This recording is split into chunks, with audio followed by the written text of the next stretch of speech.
As Batman and his assembled family make one final push against the Joker and his forces, will Bruce Wayne and Gotham City be changed irrevocably forever? Well then, let's hop into the pages of Batman number 100, the grand finale of Joker War, to find out. Well, now isn't this interesting? As the comic opens up, Barbara Gordon eschews her Batgirl mask and decides to once again take up the mantle of Oracle, the superhero information broker. Apparently, from what I understand, this is actually part of a bigger story that was being told in the pages of Batgirl currently. Go figure. Lord only knows the Bat family could use all the help they could get right now against the Jokers that have overrun Gotham City, so it only makes sense to have someone super smart in the chair helping direct traffic. Though as we quickly discover, not everyone is over the moon about the return of Oracle, as the mayor's office starts stepping on Bullock and the rest of the police to crack down on Oracle and not the clowns. This gives intern Commissioner Harvey Bullock a real moral conundrum right here. Does he do what he always wanted to do, protect and serve as a cop, or does he leave it all behind when asked to hurt people who are only trying to help? Not only does he do the classic throwing down of his badge and gun, but he even tries to rally a bunch of the other cops to come along with him and stop being bastards for once. I mean, Bullock will continue to be a bastard mainly because it's in his character, but maybe now he'll go back to being a private detective. Now, in that Catwoman tie-in, as well as in the special Joker Warzone issue, we had seen that Selina had actually managed to get Bruce Wayne's fortune back from the Joker and give it on over to the Fox family. This means that Joker gangsters are leaving in droves now, knowing that they're not going to get paid, and even the underbroker abandons Punchline, leaving her primed to be taken down by Nightwing, who is raring for a rematch now that he finally has his brains and thereby all of his training back. The real battle, though, was always going to be with Batman and the Joker over at Ace Chemical. In the last issue, we see the Clown Prince had repurposed Batman's perfect suit, one that he had made in hopes of using in better times. Then, of course, we still have the zombified Alfred running around, which it seems that Bruce is much more interested in trying to get the body safe than he is actually dodging hits from the Joker. Batman's comms are blocked naturally, so it's not like he can actually get the family to come on in and help him out on this one. And you know, it just wouldn't be a classic Batman-Joker fight if the Joker didn't take this opportunity to gloat and talk about what his plan was secretly always about. Oh sure, terrorizing the city, turning movie houses into death traps were all fun, but they were really just icing on the cake. The real battle was always going to be what they were having right here, right now. And the real victory says the Joker has already won, and that is he's more or less stolen Batman's future from him. He'll never get to wear this suit again. That Gotham's true ugly face will be maintained. The people will no longer trust Wayne Enterprises now that they know just how easily corrupted it is as an entity, like, well, pretty much every other company they know. They'll never trust the cops or City Hall once the Joker showed how easy it was to use his money to corrupt them and stop them from actually doing their jobs. Oh sure, Batman and the Bat family came to help eventually, but only after Bruce spent a couple days tripping on Joker toxin. Why would the people of Gotham City trust the Bat family anymore now that they've been revealed to be so weak and impotent?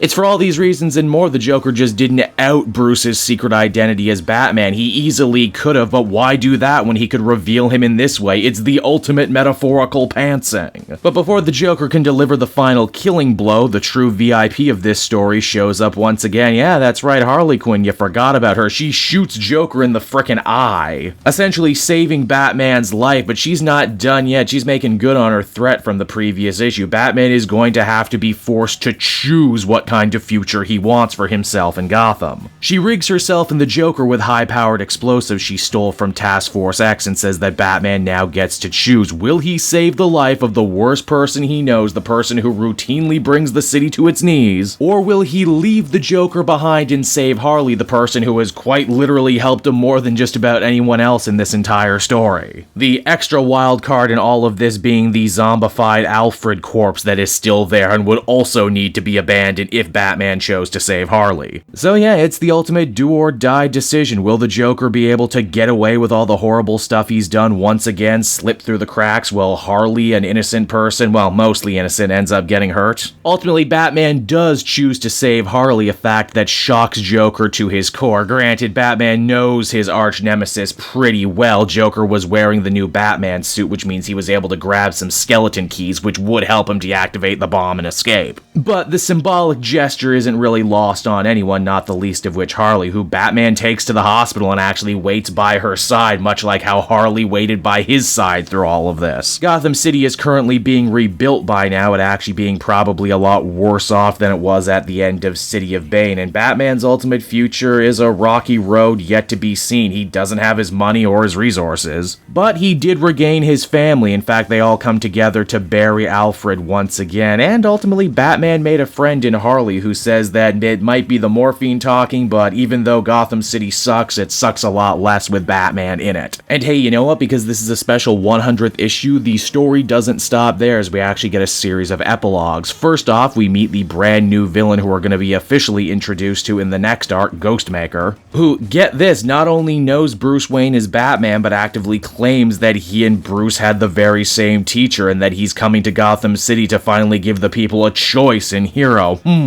Then you got the leftover business with Clownhunter, that kid in the Narrows who had become something of a local celebrity due to his slaying of the Joker and his men. Turns out he's a Vietnamese kid named Bo Pham who had his parents killed by the Joker. Batman had come to put the fear of God into this kid, but Bruce knows a thing or two about kids at crossroads in their life, and as such decides to give him Dr. Leslie Tompkins' card if he wants to talk sometime. He also just so happened to dismantle all the kid's guns and explosives and says that if he does go out killing again, well then he's gonna have Batman to deal with. And admittedly, Bo doesn't quite know what to make of Batman. He used to be a fan, but after seeing Batman fall on his face time and time again, he had a bit of a change of heart. Now he thinks to himself, maybe he will see Leslie Tompkins, but only when he's done his mission. Geez, the mission, who does he sound like? The final story involves the escaped Joker, whose face we never actually see, so we're not exactly sure how terrible the damage Harley did to it is. He talks about going underground like he normally does at the end of a big Joker-centric story, but something catches his eye. Punchline's trial is coming up soon, and she's become something of an internet sensation, using her time with the Joker to propel her own internet celebrity. In fact, she gives her own teary-eyed YouTuber apology video for all the bad things she did as Punchline, while also seemingly trying to co-opt the Joker's own message and image for herself, something that naturally pisses Mr. J off to no end. Want to see where this story goes? Be sure to pick up the Punchline miniseries. And so that was Batman issue number 100, and I certainly cannot say I did not get my money's worth for this one. This story was positively jam-packed. I think James Tynion really lived up to his word from a couple issues back when he basically had the Joker say, yeah, you've seen this kind of story before, but not in the way I'm going to tell it. There were definitely a number of very stylish little flourishes that helped differentiate this story from other big Joker events, specifically just how important Harley ended up being to all of this. The end of this story also promises a truly back-to-basics Batman without money, without resources, but hopefully with a little bit more love and friendship on his side. Heck, by the end too, this comic was actually making some rather topical allusions, which I was not expecting for a big Batman story like this, but good on Tynion for including it. I'm also excited to see Tynion stick around on this book and make good on all the seeds that he planted here in his first two arcs. Overall, I think I'd feel comfortable giving this finale an 8.5 out of 10. It was pretty solid. Hey there everyone, Cape Joel again, and I want to thank you so much for watching to the end of the video. As always, if you liked what you see, be sure to like, subscribe, comment. It really helps drive engagement and helps me out too. Also, if you are a patron, which you can become for as little as $1 a month, you will get exclusive content that no one else can ever see, and you'll get to see the Comic Multiverse podcast before anyone else too. You can check out all this and more down in the description. And until next time everyone, this has been Cape Joel, and I'll see you all next time. Cheers.